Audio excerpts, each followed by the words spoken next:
Assalamualaikum warahmatullahi wabarakatuh. Masih bersama saya Ahmad Farihi. Kali ini saya akan sedikit berbincang-bincang ya. Khususnya sekarang itu kita sedang berada di zaman yang modern sekali. Tentu ini antara ilmiah dan klinik. Ini suatu hal yang mungkin sangat menarik dikaji. Karena sekarang ini klinik sudah seperti ditinggalkan oleh anak-anak muda yang sebenarnya memunculkan klinik yang baru yang kita itu tidak sadari atau tidak kita ketahui ya. Nah, di sini saya sudah membawa buku Peradaban Makam. Ini baru saja diterbitkan. Ini adalah karangannya Hamidullah Ibda, cetakan Asna Pustaka. Nah, buku ini membahas tentang salah satunya yaitu tentang ilmiah dan klinik. Nah, ini adalah sebuah bentuk kritik ataupun kajian di era sekarang ini antara ilmiah dan klinik. Nah, saya untuk itu pembahasan ini sudah bersama pengarang buku ini yaitu Hamidullah Ibda di samping saya ini yang mungkin sudah familiar di hati teman-teman semuanya. Maka dari itu sepertinya saya menarik mengaji ini Pak Hamidullah itu karena saya membaca pada awal pendahuluan itu ada cerita yang mistis dalam penulisan buku ini ya. Nah, itu seperti apa ceritanya Pak Ibda? Terima kasih.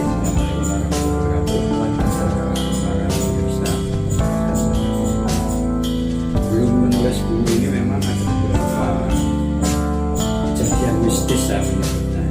Kalau dicatat banyak, barusan dan kemarin tapi seingat saya yang menulis di Prakata pertama saya bermimpi seolah-olah berada di tanah lapang yang ketika saya bangun itu ternyata kuburan. Maka di buku itu saya tulis lautan kuburan patok gitu. Saya kaget di makamnya siapa gitu. Yang pertama. Yang kedua, ketika menulis di beberapa tempat khususnya di Pabuyan Temanggung, karena ini kan Temanggung Semarang, menulisnya seperti itu. Ada ya sosok siapa saya nggak tahu. Ada seorang yang mengunggui saya, nggak tahu siapa tapi ya kadang merinding gitu loh. Itu yang kedua. Yang ketiga, ketika mengetik charger laptop kan masih terpasang di stop kontak karena laptop saya masih ini ya. Ketika itu mati 3 kali, mati lampu berturut-turut sudah berapa menit itu filenya nggak hilang, malah save mode nggak ada. Biasanya kalau ketika mati pet kan harus save mode dan file hilang. Itu sebelum saya kontrol S pada. Itu yang ketiga. Yang keempat, ketika saya mengajukan ISBN, KTT dan paspor, karena kebetulan itu penerbit dari Mari Jateng yang saya kelola. Ketika saya mengajukan itu judul aslinya adalah Peradaban Nisan, Kajian Inskripsi Kuburan dan Makam. Tetapi ketika sudah di ACC itu yang di ACC malah Peradaban Makam. Nah, ini menurut saya aneh. Padahal saya mengelola sekitar 4 penerbit. Ketika ada kekeliruan judul di surat permohonan dengan isi balik cover, itu pasti ada notifikasi gagal. Ternyata itu kok tidak. Ini menurut saya yang koplak saya. Tanpa aja. Artinya ada yang didukung dengan hal mistis, ada juga yang ditolak dengan hal mistis ya, kan seperti itu. Sudah berapa itu tadi?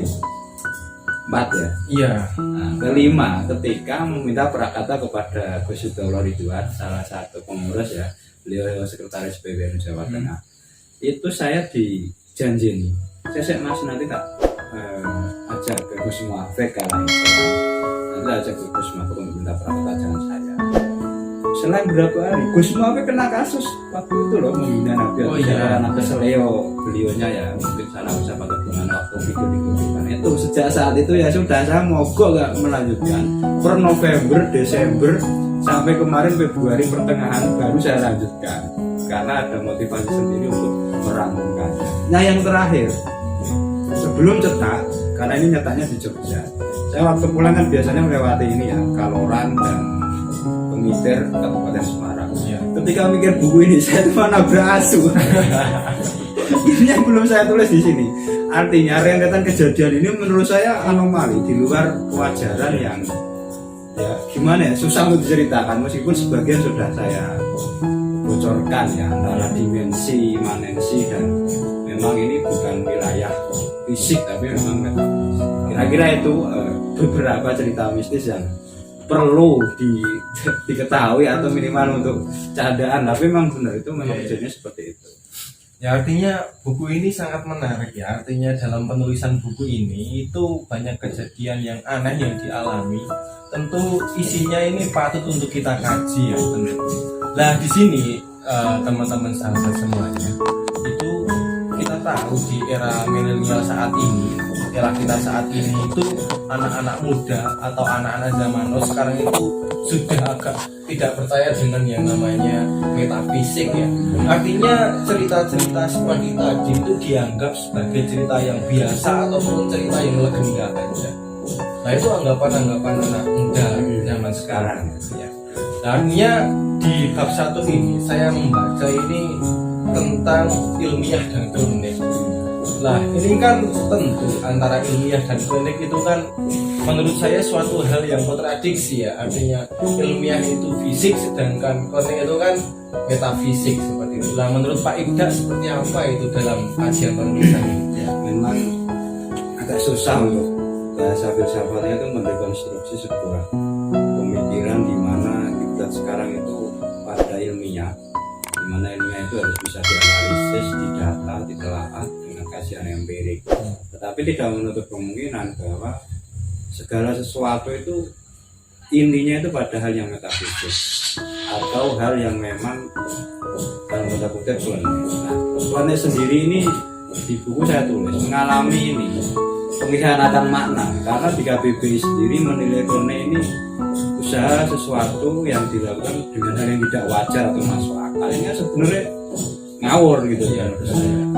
Nah, perlu diketahui juga bahwa manusia sendiri sebelum tercipta fisik 2000 tahun kalau ayat Al-Quran yang dijadikan peralatan khususnya itu kan sudah tercipta ruh. Jadi ketika Tuhan menciptakan manusia sebelum yang utuh itu bukan nafsunya ya, jasadnya sebelum ditempeli ruh itu sudah tercipta 2000 tahun sebelum dia tercipta. Nah, artinya apakah yang klinik ini yang metafisik? Kan tidak.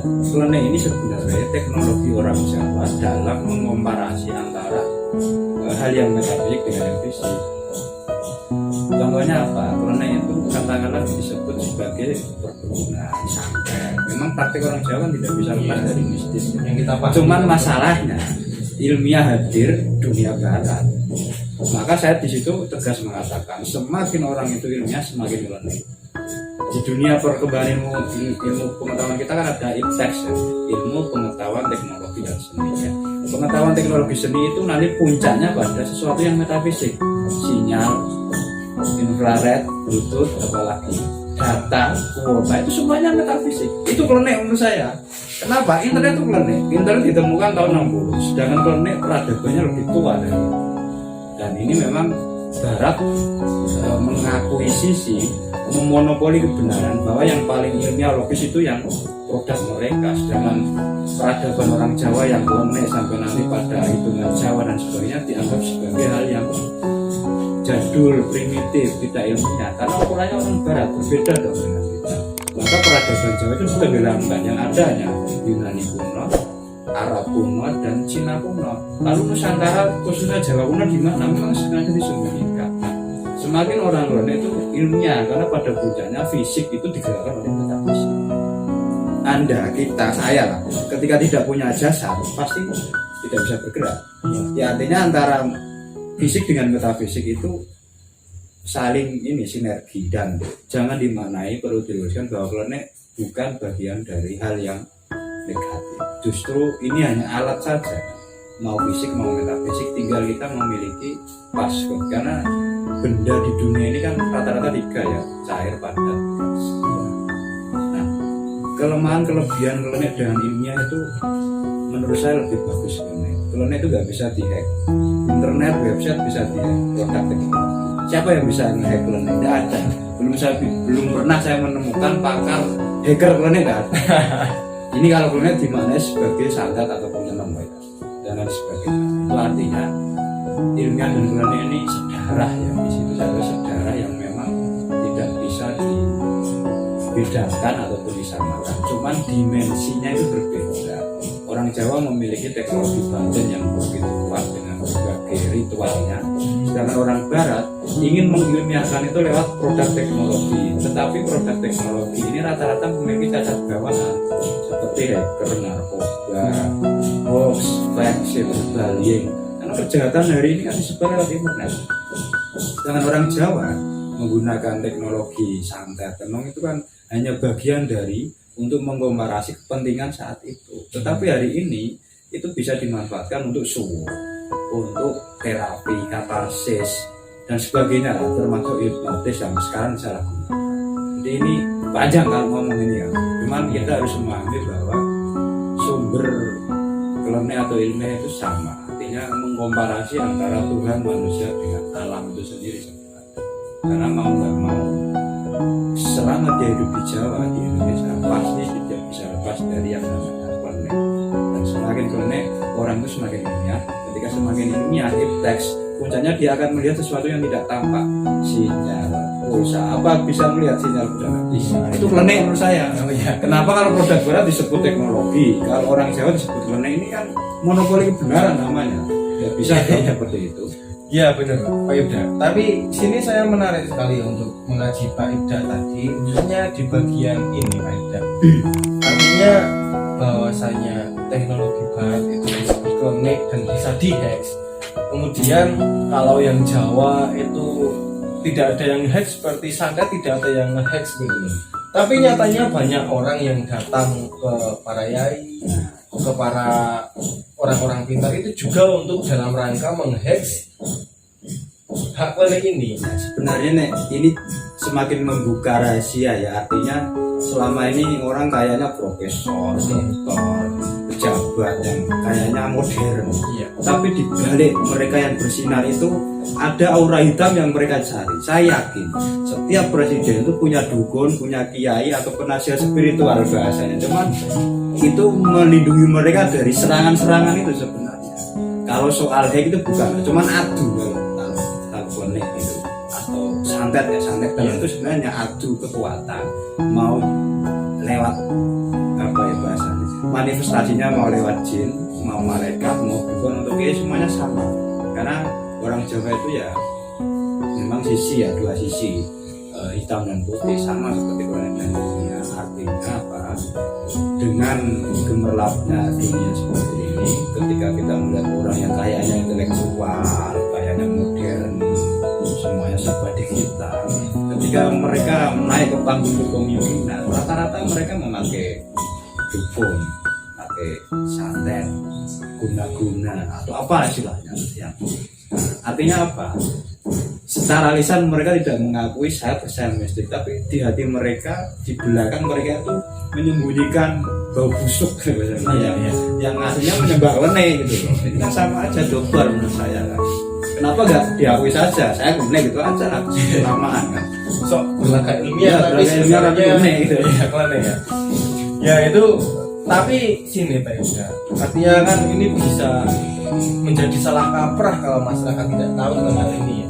Tentunya khususnya bagi anak-anak muda era milenial dan di atasnya ini yang sering menggunakan iPhone, HP dan lain-lain. Ini tentu mereka mempercayai atau menganggap bahwasanya klenik itu ya sebatas hal yang disampaikan Pak Yuda tadi, khususnya untuk sesuatu hal yang negatif. Nah, artinya untuk bisa meluruskan bagaimana cara pemuda-pemuda ini agar tahu bahwasanya pemandangan klenik itu sebenarnya tidak sebatas itu saja, tapi cakupannya lebih luas. Itu seperti apa? Ya, sebenarnya terus dibahas klenik atau ilmiah atau sinyal teknologi apapun itu pasti hanya alat ya. Klenik itu bisa baik dalam arti ketika itu diakui sebagai konsep tadarukan atau berkah.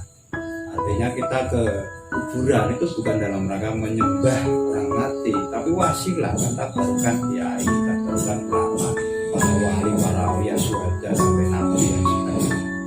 Kalau dimaknai sebagai klenik itu negatif, memang stigmanya selama ini seperti itu. Cuman maksud saya di sini orang fisik kita butuh makan, butuh Tetapi manusia itu punya kebutuhan metafisik, seperti contoh bahagia, cinta, kangen, rindu itu kan metafisik.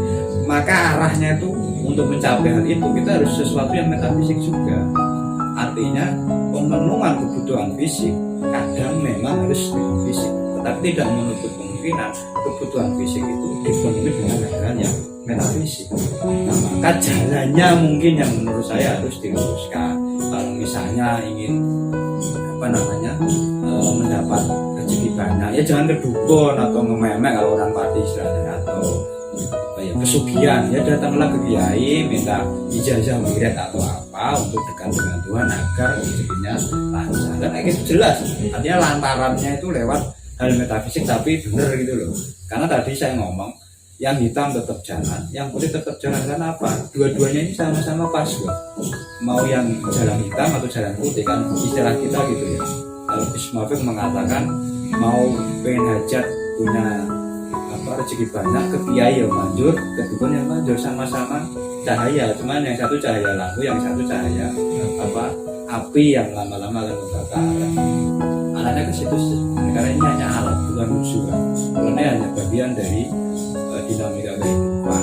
Tinggal mau buat apa, hanya gitu ya. Kita punya kekuatan misalnya memukul orang tetapi dengan kekuatan alam. Itu kan kalau kita gunakan untuk menyakiti orang kan dosa kan saya. Tapi ketika kita mau menolong orang ketika kerampokan atau ditodong orang itu kan baik. Artinya ini tinggal penggunaannya saja sih menurut saya. Atau jalannya itu wasilah untuk yang ya. Oke, teman-teman, ini adalah baru bab 1 ya dari pembahasan buku Peradaban Makam, Kajian Intuisi, Kuburan dan Makam ini. Nah, tentu di bab awal ini, di bab awal yang terakhir itu saya sangat menarik sekali. Ketika Steve Jobs dan Bill Gates justru melarang anaknya memakai gawe. Padahal gawe itu kan mengandung hal yang metafisik, teknologi itu.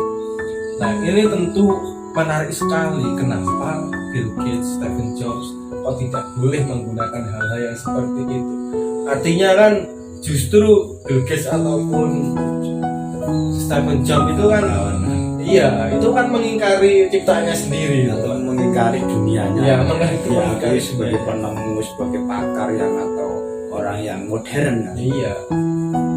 Nah, tentu teman-teman ini akan kami teruskan lagi nanti di sesi selanjutnya, ataupun kalau kalian ada yang belum paham dan berkeinginan untuk membeli buku debat apa komen apa silahkan untuk menghubungi CP, ataupun kalian jika tidak setuju dengan pendapat salah satu penulis buku ini bisa tuliskan di kolom komentar.